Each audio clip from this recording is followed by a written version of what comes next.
Good morning class, welcome to your daily current affairs on paper Hindu. So let's go with today's articles.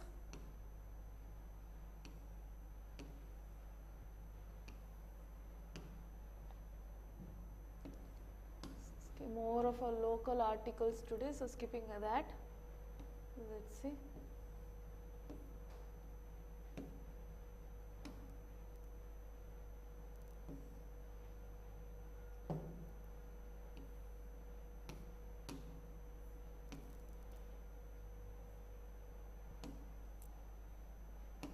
Few articles today, but yeah, let's see.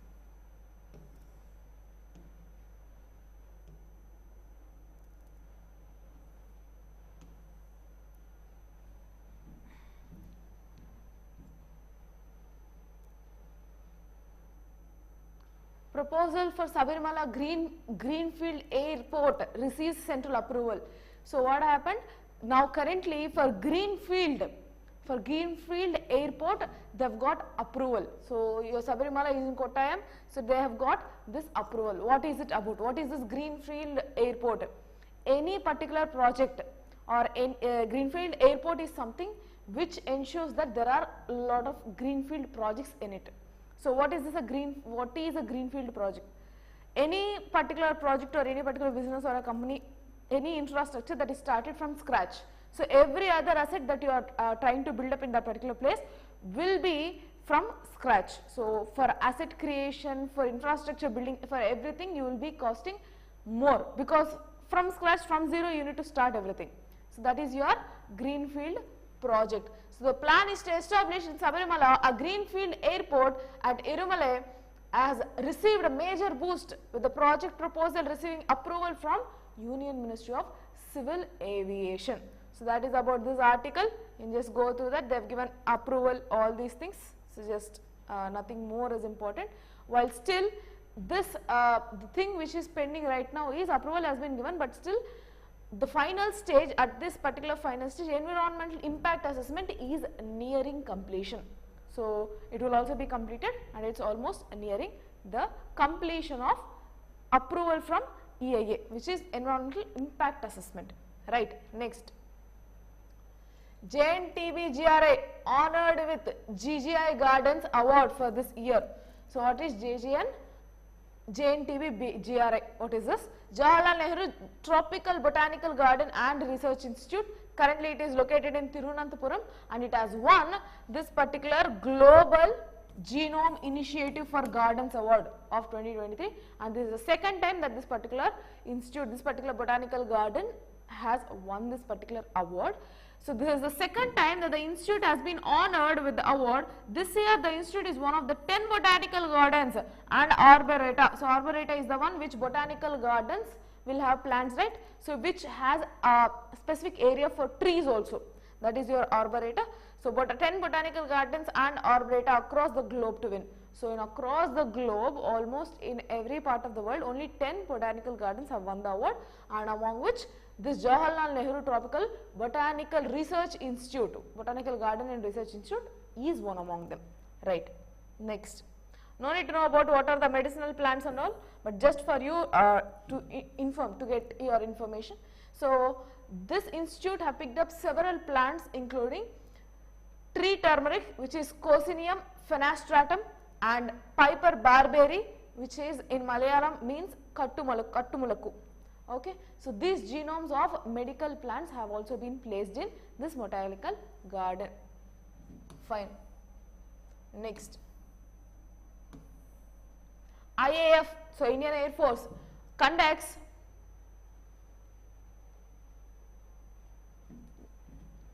Indian Air Force conducts aerial firefighting as forest fire continues for the 6th day. So in Coimbatore, in this particular forest called Madukkurai, in this particular forest there has been forest fire for more than 6 days. So the IAF have included into that, and they've started forest fires in this part, started this fighter just to fight against this forest fires.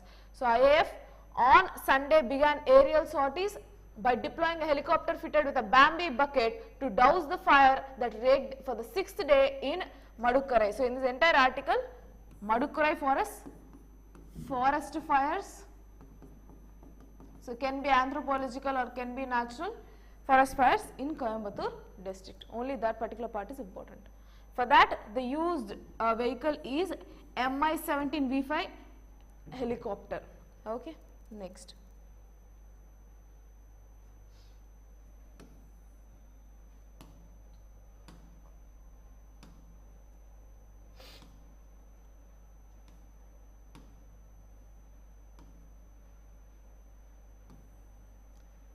So currently G7, this meeting and presidentialship is for Japan.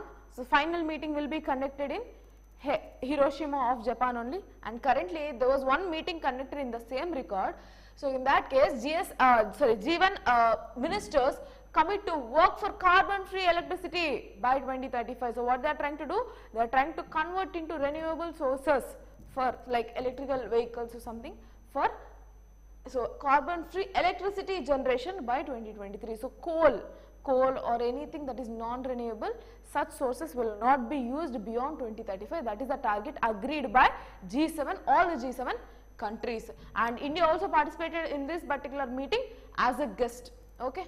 So on a final day of conference in Sapporo, which is again in Japan, proposal to have a deadline for phasing out coal being shot down as final text gives leeway for investment in gas and a stopgap arrangement. So what they are trying to do? They are going to invest more on gas, so less on coal based products. Participants can also agree to speed up the clean energy investments. To speed up the clean energy investments, they are coming up with a particular plan in which they are going to have this clean energy, in the sense again targeted to renewable energy sources. So what is this article about? I have already mentioned, just reading out a few lines for you.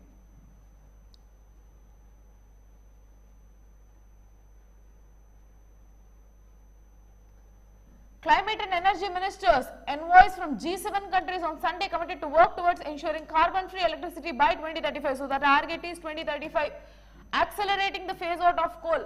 And India, we have clean energy target by 2070. So they have come up with a plan of 2035 only. So by the end of 2-day conference at Sapporo, Japan, ahead of G7 summit in Hiroshima. So they will be having G7 summit in Hiroshima, and currently before that they have had another meeting in which they have committed for 2035 carbon free energy or electricity generation. So yes, that is about this article, and our environmental minister has also attended as a guest. So invited as a guest in this particular meeting. So we are also having a G20 presidency. So in the same case for G7, our environmental minister has visited as a guest. Okay, so that is about this article. So given other things that which is not much required. So yes, next.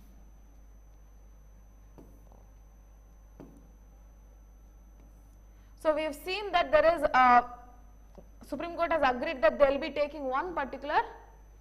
So they will be hearing the petitions against this or against or for same-sex marriage acceptance in the society. So almost all the religious leaders are completely against this particular same-sex marriages. So in that particular essence, before coming up to hearing, a particular survey has been conducted on how far the acceptance of same-sex marriage would impact on LGBTQ community's mental health. That is the survey about. So regarding which, what is the output that we will be seeing. So yes, legalizing same-sex unions will improve mental health outcomes among LGBTQIA+ individuals. So what they said, this survey has told that definitely the mental health will be improved if they have accepted this same-sex marriage into the society. So what is the survey? So what is the outcome of the survey in detail? With the Supreme Court scheduled to hear petitions seeking legal recognition for same-sex marriage on Tuesday, a study among Indians has found that the legalizing of such unions will have a positive impact. So after the survey, they have understood that this particular legalizing of same-sex marriage would have a positive impact on mental health of LGBTQIA+ community. So the title, the study titled, "The Anticipated Impact of LGBTQIA+ Marriage Equality Legislature on Society and Mental Health." the report stated, the report titled as the anticipated impact of LGBTQ marriage equality legislation on Indian society and mental health. And what is the outcome, that we will see, rest all not required. See, the researchers conducted a survey to understand the attitude of Indians towards legalizing this same-sex legislation. Religious leaders were strictly opposing, as it will disturb the society fabric, so it is against the our own traditions, against the society fabric, everything they have mentioned. But what is actually the society thinking, regarding which they have done this particular survey, out of which there is a sample size of 5,825 people, in which 95% of the people welcomed the legislation of marriage for LGBTQIA+. So here clearly it is evident that people are welcoming. So they are okay with people with same-sex marriage in the society, and they are living up in society. So equality, and 93% people believed marriage equality will reduce mental health related and distress in youth.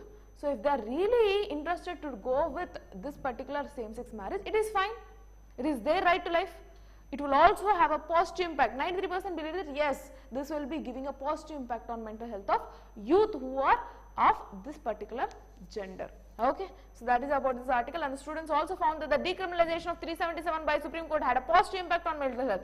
They also mentioned that because of decriminalizing section 377, which was against the same sex, so at that particular time it has created a positive impact. So people came forward openly. Even now some celebrities or famous persons, they are coming outside and showing up what is their gender, and they are openly freely talking about it, which is again relaxing their mental ill health. So in that case, definitely acceptance will further give a positive step, positive angle for reducing their mental illness. That is what this survey has spoken about. Right, next.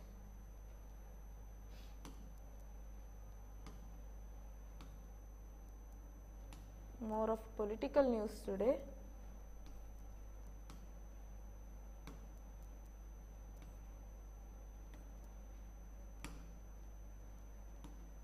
Yes.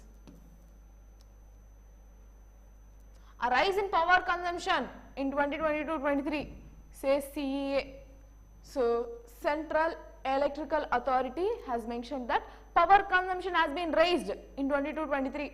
9.5% is the level of power consumption raised. No need to go into figures, only percentage is enough, right? So that shows India's necessity to convert into clean energy electricity. For that you can add this particular data, right? Next. So recently Tiger census has come, and 50 years for Project Tiger has been completed. For the first time in Indian history, 3,000 plus tigers count has been registered for this particular year. So in that regard, this is an article which is a way forward for Project Tiger. So in environment GS3 you can directly add this particular point. So I will just give you gist, that is enough. So on democratizing tiger conservation. So what is the gist about it? First let me read out. Many scientists were happy that Project Tiger at 50 years was able to hold on to tiger populations in most of the geographical regions where they existed in its inception. However, in 2023 preliminary report, for the first time we find that this hold is slipping away. So in 2023 preliminary report, of course the project count is more, the tiger count is increasing, but if you see the level of percentages, it might slip away. That is what the preliminary report said. So what is it actually slipping, that we need to know. First let's go with the gist. So most of the success of wildlife conservation in India has been attributed to WLPA, which is Wildlife Protection Act, which enacted 50 years ago by then Prime Minister Indira Gandhi to arrest the alarming decline of wildlife across the country. So mainly this particular act is for protection of wildlife. However, mainly their focus is about wildlife tiger protection. So next, the 2018-2019, so the target in these wildlife protection is your Project Elephant, next your Project Tiger majorly. In this regard, 2018-19 tiger number was 2,967 tigers, by mentioning only the figure of 1,400 plus estimated in 2006. So if you can see, for a period of span Yes. For a period of span from 2006, it was 1400 plus. Whereas in 2018-19, it reached 2967 and now it is more than 3000.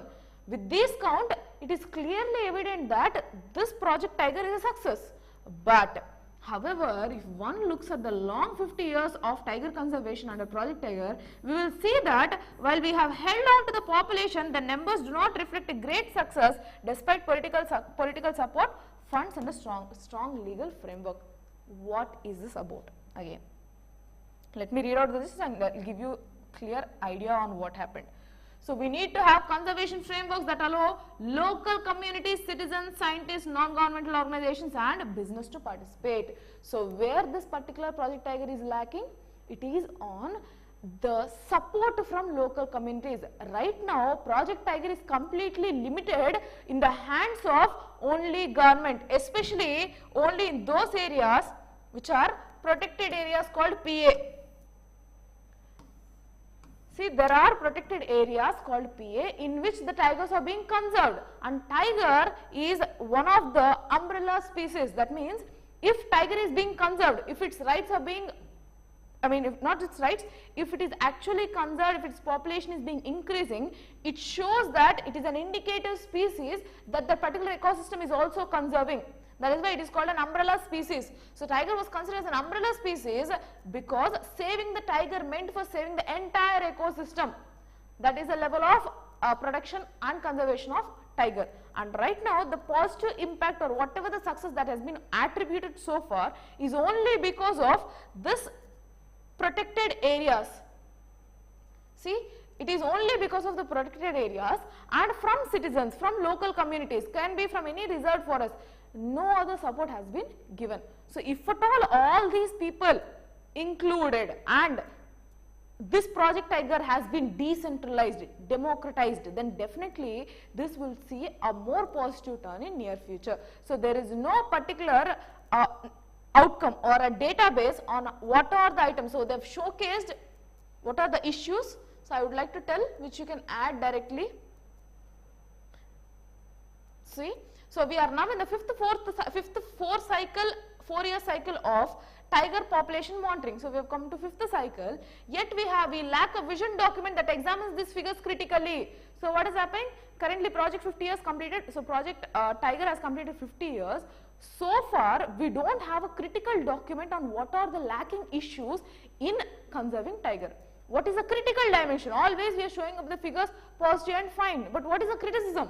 That we are not able to find and file a document first. Number two, we don't have a way, as we don't have a proper criticism on the existing project, we don't have a proper way forward for the next 20 years. So the next 20 years should be democratic decentralization on Project Tiger. That is what this article says. So we are in a race against a time to prevent further fragmentation and degradation of existing natural habitats only by extending the reach of conservation beyond our PA system.